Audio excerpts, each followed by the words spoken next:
Good morning, folks. Vegas Trader 66 coming at you with this week's market wrap, which I was going to do yesterday, but I had no voice, so it had to be today. At least I have my voice back, and I am feeling somewhat better than I was yesterday, because yesterday I literally thought I was going to die.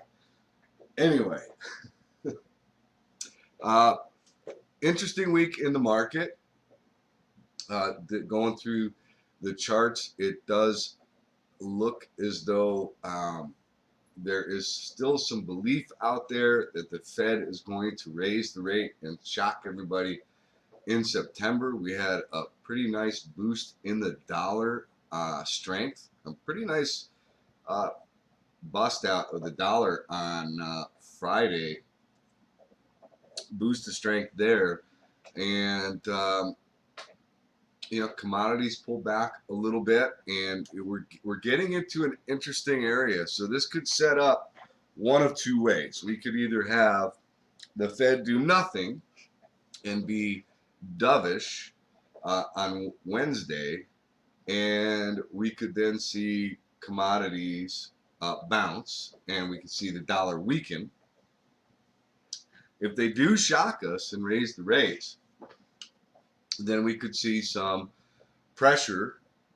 We could see some pressure on commodities. We could see some pressure on industrials and financials and home builders and all the interest rate sensitive sectors. The only question is, if they did raise the rate a quarter point, is that already priced into the market? I mean, how will the market react? And nobody really knows. I mean, we'll see what happens next week. But let's take a look at the dollar first. Let's start there. So, had a little gap up and closed nearly at the high of the day. Could be coming up into some potential price resistance. Got the 200-day right overhead. But we could see a continuation of strength in the dollar. And if that happens, that's going to be problematic for gold. All right, so let's just take a look at gold real quick. Go there right now. And what's interesting about the action in gold on Friday, just looking at this longer term trend line here, we actually closed below the longer term trend line. Now, it's got the 100 EMA right below it, okay? And really, the spot that we need to watch is 124. If it takes out 124 with conviction, I think that becomes problematic for gold. And then that really becomes problematic for GDX, GDXJ, right? JNUG, Nugget, okay? You can see some weakness in those areas. Dust and JDust should be on your radar for a potential play to the upside if you really do get some serious weakness in gold and silver. There were a couple of positives this week. One was the IBB, which was actually stronger than I would have expected, right? We got back over the 286, 288. I mean, we're back up into 290 area. And we'll see if we can hold over here, continue to grind up towards that 300 mark again. So there was some positive action there. The IWM, on the other hand, is looking kind of weak, right?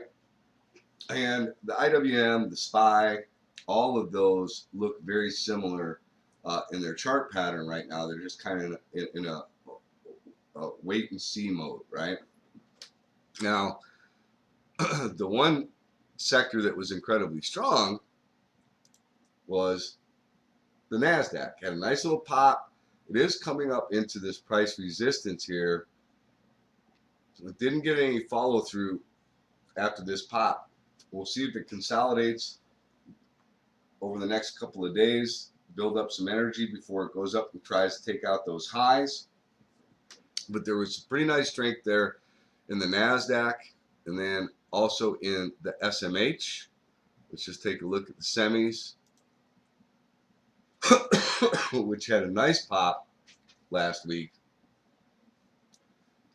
and is flirting again with this area. This basically it needs to take out 67, but pretty nice strength in the SMH. So SMH is a sector to keep an eye on. S&P 500 looks very similar to the IWM. Now, if we take out 212 in the S&P 500, I think that becomes pretty problematic.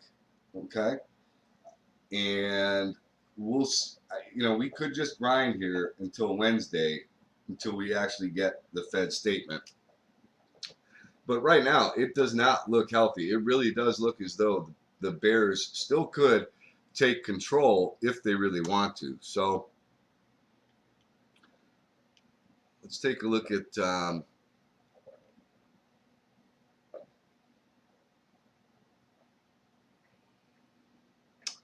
financials. So anything that's interest rate sensitive, if the Fed does raise the rate, with everything that's going on with Wells Fargo, now Deutsche Bank, those are specific to the banks, but I just don't think that there's anything, especially if we get a rate increase, that would be positive for the banks. So the thing that you may want to keep an eye on is FAS, which is a 3 times bear. You got a nice little pennant formulating here that can take out 33 bucks with real conviction. I think you could get a nice little pop in the FAS. So keep that on your radar.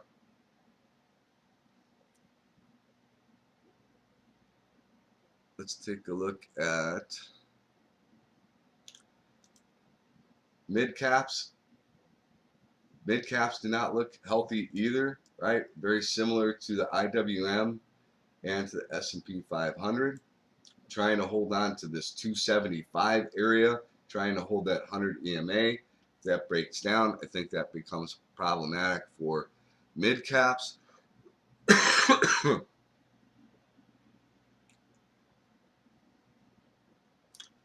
The weakness in oil. So I want to go over oil real quick here. Let's look at the OIH. So this is oil service ETF, right? We actually broke down below the 200-day moving average. We broke down below this trend line.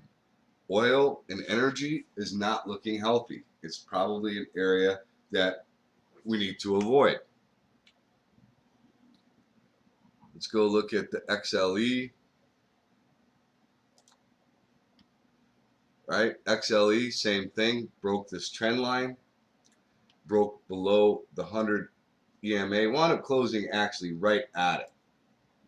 Okay, broke this trend line though, not looking really good for oil or energy.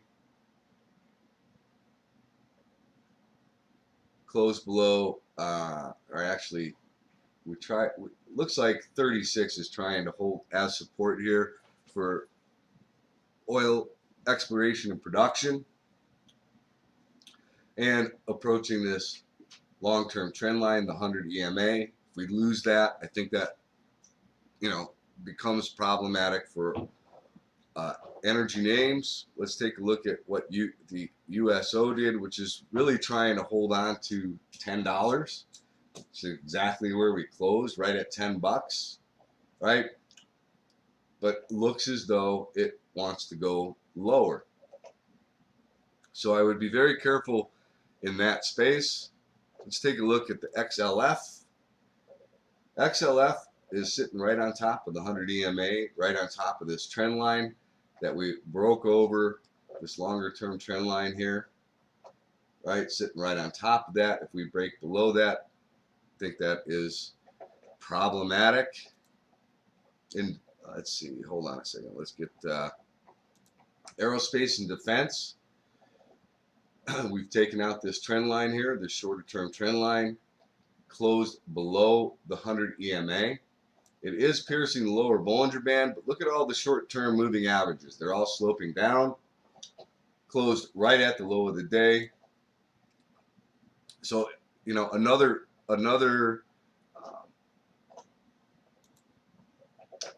sector that is interest rate sensitive, right? Industrials, same thing, right? If we continue to have a strong dollar, that's going to put more pressure on the aerospace and defense, industrials, financials, and I don't necessarily see how the market goes higher if you've got financials, industrials, aerospace and defense, and home builders taking a hit.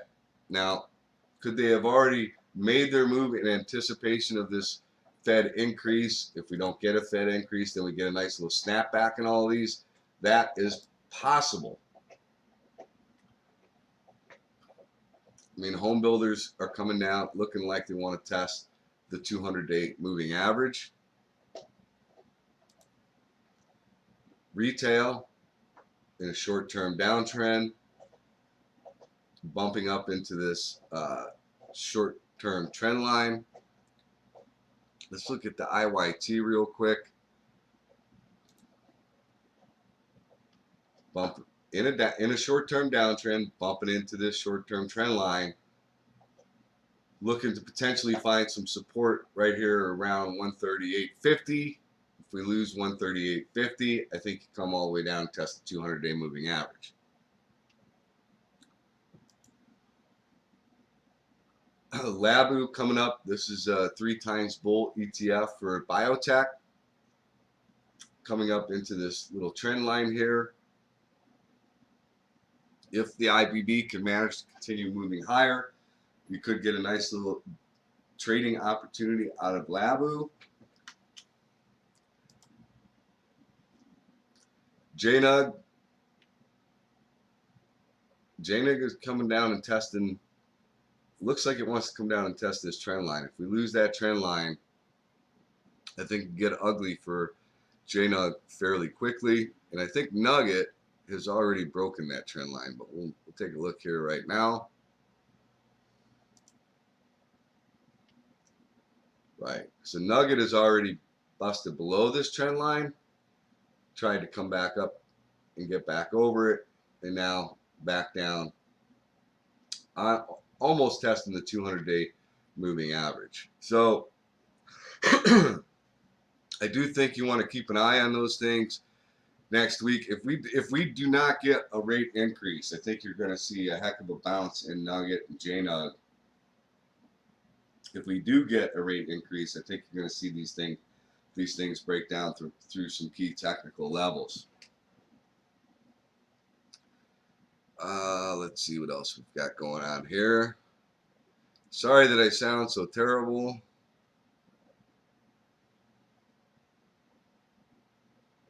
Let's see what else we've got going on. Utilities look as though they're going to kind of try and find some support here around the 200-day moving average. We'll see what happens if, everything is going to hinge on the Fed. I would imagine Monday and Tuesday, likely we have a fairly choppy couple of sessions. And then once we get the announcement, I think then we'll see some real action in the markets.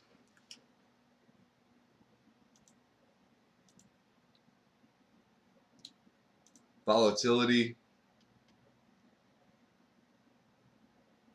right? We had a nice little spike in volatility, and then as the market is trying to determine which way we're going, the volatility is being sucked out of the market a little bit. But I would expect volatility to pick up significantly next week if we get a raise in the rate.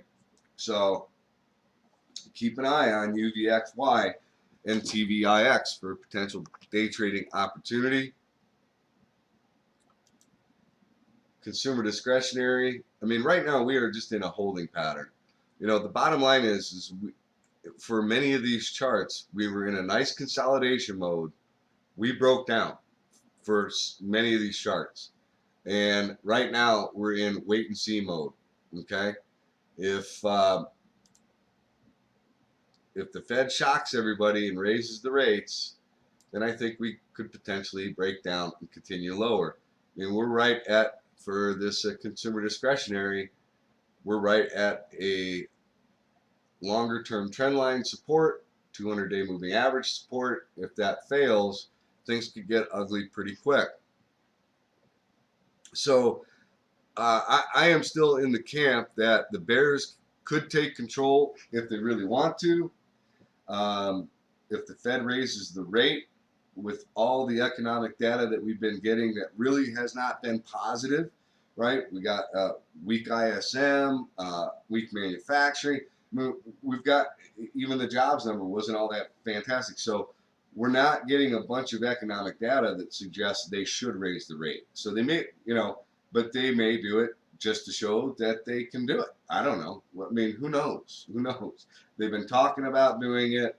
They've been talking it up. And then if they change their stance and don't do it, how does the market react to that? I mean, typically the market has reacted by going up because the Fed, we got easy money policies that's still going to be in play. But at some point, when does the market say, man, the Fed just doesn't really know what the heck they're doing? So, and that can't be a good thing. So I don't know. We'll see what happens. I still believe that the bears can take control.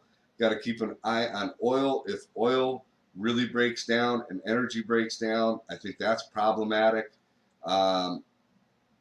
We've got a couple of sectors. We've got tech, IBB, and SMH that are trying to buck the trend. We'll see if that continues. A lot of that had to do with Apple. Apple had a really good week this week. Let's just take a look at Apple. Okay, out of the upper Bollinger Band, right? So could see a little bit of a pullback in Apple. That wouldn't be a big shocker after 4 days in a row of gap and go. And then we kind of slowed down a little bit on Friday. Out of the upper Bollinger Band, is due for a pullback. I'm sure this is probably reading overbought. It is. So wouldn't be surprised if we get a pullback in Apple. We get a pullback in Apple. I think since that was kind of the thing that was bringing the market up, it could also be the thing that brings the market down. And then if we break those key technical levels in the S&P 500 at 212, I think we could see more downside, right? So that's where I'm at for this week. I still think the bears have the opportunity to take full control if they want to. We'll see what happens next week. We'll see what the Fed does. Once we get the Fed announcement, make sure that you don't just jump in with both feet. A lot of times you get a head fake move in the market before we actually, everything gets absorbed, and then we get the real move. So be cautious out there. And I think next week could be a pretty darn interesting week. We'll see what happens. Okay, I will be back tomorrow with the stocks to watch for next week. A small list of stocks to watch next week at 8 a.m. Vegas time. Join me, and if you have some stocks that you would like me to talk about, email it to me or tweet them to me, and I will do my best to get them on a list. My intent is to try and keep tomorrow's stocks to watch video to 20 minutes or less. So we'll see what happens. I hope you all have a fantastic weekend, and I'll see some of you tomorrow. The rest of you I'll see next week.